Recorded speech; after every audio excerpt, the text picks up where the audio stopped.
Hey gang, this is PT Hilton. Welcome to Writing the Lights Out. Let's talk writing. Here we are. Before we get started, I wanted to show you. I'm going to be drinking like the Kings of Westeros tonight with my Game of Thrones beer. When when's the Regulation 19 beer coming out? That's what I want to know.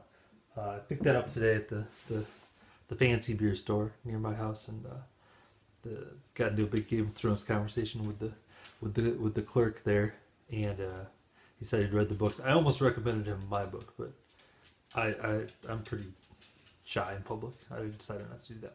Anyway, how's it going? Hope all is well with you. This week I wanted to talk about the way I'm writing my new book. I'm kind of doing it a little bit differently.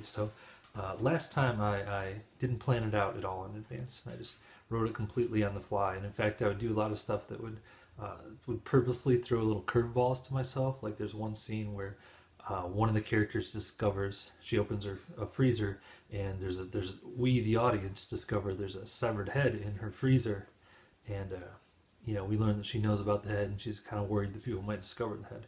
Well, when I did that, I had no idea what the deal with that head was, where it came from, why she had it in there.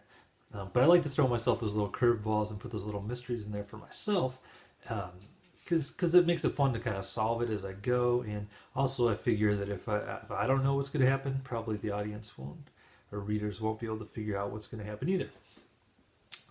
The problem with that really is that was pretty inefficient. There were some times when I would get to the point where I had to figure out, okay, what actually is the deal with that head. Sometimes it would take me like a day or two that I would lose to just trying to figure that out. That I wouldn't really be able to write. I'd be just having to figure out what the deal with the head is. So this time, what I'm doing, I recently read the book "Write, Publish, Repeat" by Johnny B. Truant and Sean Platt, and they talk a lot about how they kind of outline. They call it writing beats, which is kind of they write detailed paragraphs about what's going to happen in each chapter before they begin. And I'm trying that kind of a method this time.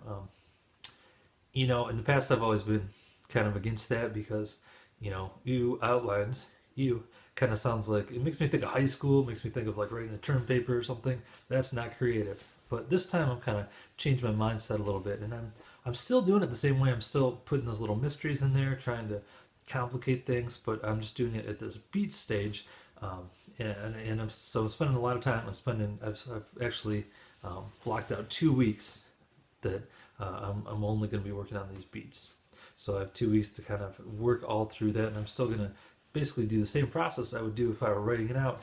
The only difference is I'm writing just more of a very high level beats rather than writing the full novel. So I'm hoping, the theory is that when I get that done, I can go and write the novel itself a lot faster than I would have if I had to kind of figure out the plot and the mysteries as it went. It's going pretty well so far.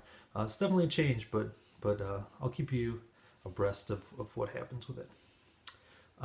Okay, let's talk about a couple things I'm reading. I'm still reading Old Man's War. Guys, this is a great book. It's really, really good. I'm enjoying this big time. I don't know what to say about it. It's just an enjoyable read. He writes so much differently than I admire his writing so much. There's no way that I could ever write like this. It's just beautiful, beautiful writing. The other thing that after that I haven't. Once I finish that, I'll move on to this, and that is Shining Girls, The Shining Girls, by Lauren Beukes, Beukes. Excited about this one. I don't know much about the plot, but I think it involves time travel and a serial killer. So there you go. A lot of my writing heroes that I admire, had that on their best of the year lists last year. I know Joe Hill has been praising it a lot, and a lot of other writers that I admire as well. So very interested to get to that one. Hey, but if you're looking for something to read, my friend John L. Monk, who is the author of the awesome book Kick, actually has something really cool going on right now. He is a quarterfinalist in the Amazon Breakthrough Novel Award, and if you're not familiar with that award, it's kind of a big deal. It's anyone can submit their novel, and you go through some different rounds, and he's made it through the first couple rounds. He's in the quarterfinals.